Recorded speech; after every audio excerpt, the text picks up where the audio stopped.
everyone, I'm Jessie Potter. And I'm Cameron Wyspinowski.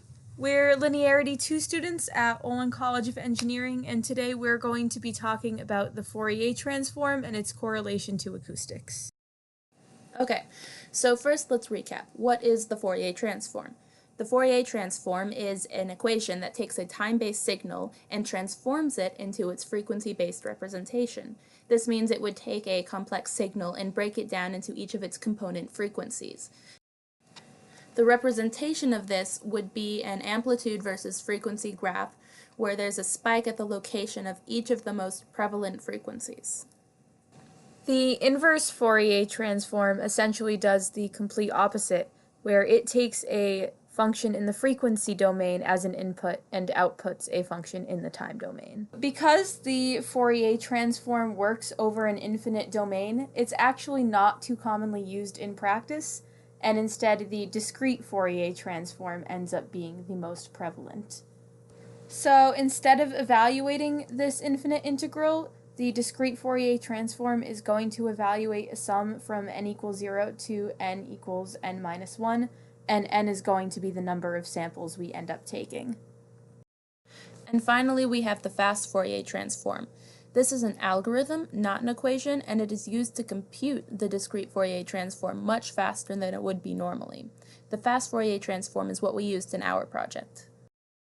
The most commonly used version of this algorithm is the Cooley-Tukey method. This was originally invented by Gauss, but only became popular when Cooley and Tukey reintroduced it to the public. For our project, we created a MATLAB script that inputs signals or recordings and outputs their base frequencies using the fast Fourier transform. So our first test was with a synthesized 120 Hz signal. To the left you can see our raw signal, and to the right you can see the Fourier transform peaking right at that 120 Hz mark. Next, we input a more complex signal, one made of three frequencies, 50 Hz, 120 Hz, and 450 Hz.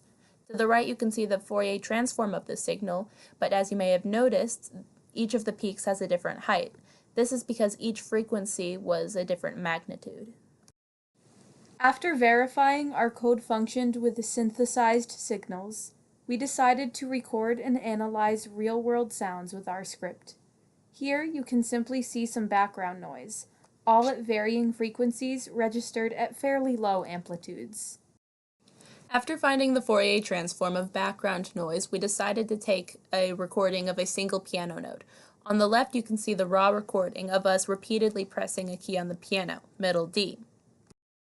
And on the right you can see the Fourier transform of the signal.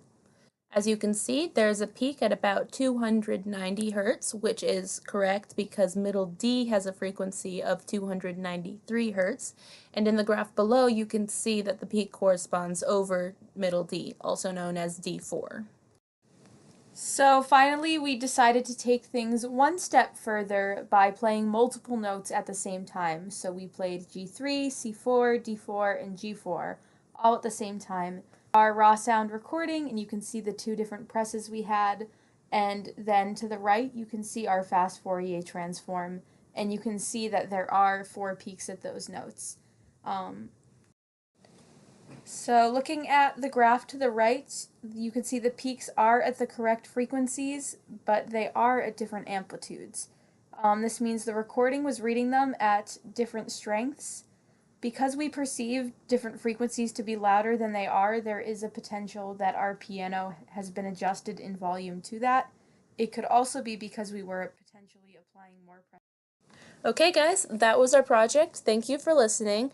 If you are interested in more Fourier transform and how it relates to acoustics, I would recommend reading our essay or looking through our resources. Hope you found this as interesting as we did.